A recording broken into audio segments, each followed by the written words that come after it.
Hi, I'm Kim, the Abundant Traveler, and welcome back to the channel. Today, I'm going to be sharing with you everything that you need to know before you go to Cabo San Lucas in Mexico, in the peninsula of Baja. If you are new here, make sure to hit that subscribe button and ring that notification bell because you don't want to miss an episode. So, let's get started in all the things that you need to know before you go to Cabo. So the airport in Cabo is actually in San Jose del Cabo, which is about a 30-minute drive from Cabo San Lucas. And my suggestion is that you go ahead and you book your transportation in advance of getting here. It's not very expensive. It's maybe 22 to 30 bucks each way per person if you're going to get a private driver.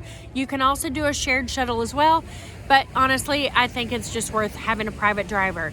We have chosen Danny Boy Tours, and they picked us up and they organized to drop us off. We did everything before we arrived in Cabo. When you arrive at the airport, a couple of things that are extremely important in Mexico in general. Number one is you get a little piece of paper with your immigration. It's ripped off, it's stuck in your passport. You have to hold on to that because you have to turn that in when you leave the country. Don't lose that. It's big fines and a big old hassle. So you definitely don't want to lose that. Also, when you're in a big tourist area, you kind of have to run a gauntlet when you come through customs. What that gauntlet is, it's everybody hawking their wares, and it's also a bunch of people trying to sell you tours, trips, and timeshares. Again, as I mentioned just a couple of minutes ago, you want to have your own transportation booked in advance so you can make a beeline, somebody standing outside with your name, and you're on your way to your hotel. Another suggestion that I have for you is to not do an all-inclusive. It's quite common in Mexico to do all-inclusive hotels. The food is so incredible in Mexico. The sauces and the spices and the meats and the seafoods and the tortillas, and it's just so yummy. Why would you waste your time doing all-inclusive? You can get tamales on the beach. You can stop and get a taco almost anywhere for $2 or $3. So it's not worth doing an all-inclusive. And before I move on to the next thing, I would suggest that you go to the description below and join the tribe. Each week, I put out an email that gives tips, tricks, and hacks that help you enjoy your trips even more. Another tip that I have for you is to bring lots of cash from the US. If you're coming from the US, everybody is using American dollars. So if you're coming from Canada or another country, then definitely bring US dollars. Even though credit cards are widely accepted, it is best to have cash with you and in small bills. And it is best to have US dollars because then when you go home, you don't have to exchange it back. Something else to note about Cabo San Lucas, there are two distinct Cabos here in Cabo San Lucas. You have on one side of the highway on the beach, you have the tourist area. On the other side, on the inland side of the highway, you have the locals area. My suggestion is that you cross over into the locals area because that's where you're going to find the real Mexico. My suggestion to you, and this is my number one suggestion while you're in Cabo San Lucas, is go on a Avocabo, as in avocado, but Cabo, Avocabo food tour. They have a tour called Eat Like a Local, a seafood tour, and a taco tour. Again, I have put the link in the description below, and you will definitely want to go on one of the food tours with Jonathan and Robin, who are the owners of Avocabo Food Tours.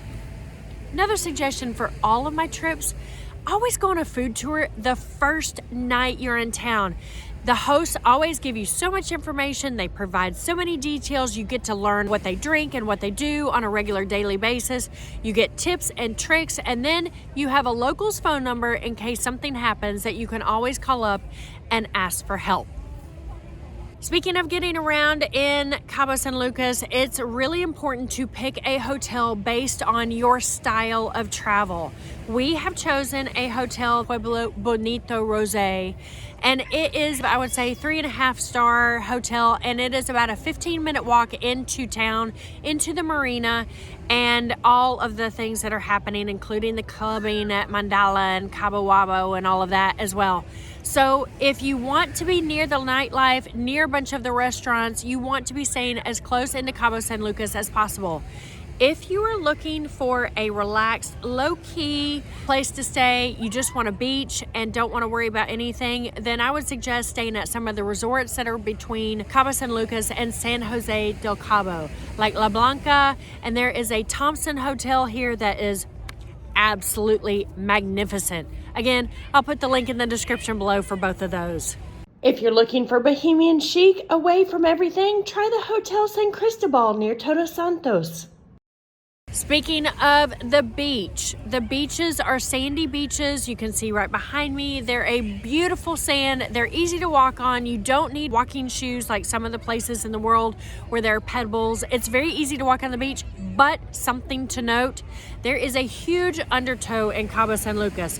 There are a lot of bays and a lot of places on the beach that you cannot go swimming. Be very, very careful and very mindful of the green, yellow, or red flags that are out. Cabo, the actual bay, is on the Sea of Cortez, but when you go over and look at the arch and go to Lovers Beach and Divorce Beach is on the Pacific side, and the undertow is so bad it will suck you out. Every year there are lots of injuries. People end up in the hospital. People get sucked out. It's not worth trying to swim where you're not supposed to. Another thing that I find in Cabo, this city is extremely safe. I'm sure there are pickpockets here, but I have had no issues. And honestly, everywhere I go in Mexico, I don't have any issues. Here in Cabo, all of the hotels have a purified water system, so it's okay to drink the water, to eat ice. Me personally, I still drink bottled water everywhere I go in this world. I always want bottled water, but at the hotels, it's all safe. There were all kinds of rumors back in the day about you can't eat lettuce, you can't eat fruit. My suggestion is you peel the fruit, make sure you wash it yourself, but everything is relatively safe here in Mexico. I love Mexico. I come to Mexico 3 or 4 times a year. I love the culture. I love the people. I love the food. I love everything about it. I love the service as well, and the way that we are treated when we are here in Mexico. It's my heart. I love Mexico. And just a couple of travel tips in general, things that are extremely important. Make sure to put a travel alert on your credit cards and ATMs so you can use them in a foreign country. Also, make sure to have a photograph of your passport and email it to you just in case something happens. You never know if you might lose your passport. In the end, just get out there, enjoy, make sure that you have a great time, be adventurous, go see the sights, step on the other side of the street where you don't think you're supposed to be, but not down a dark alley. I don't recommend that. Go out, try new things, enjoy, taste new foods, and have a fantastic time in Cabo San Lucas. I am Kim, the Abundant Traveler, and I'll see you on the next adventure. Cheers from Cabo San Lucas. Bye-bye. To make Cabo, if you're going, no.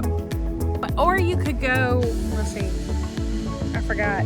Again, I put the link in below. Wait, is that working? And Lovers Beach, Divorce Beach, but don't get divorced. Find a lover. Find a lover. Find a lover for Lovers Beach. It's Find important. a lover. Wait, I have a lover. Multiple lovers. No, I don't have multiple. I only have one.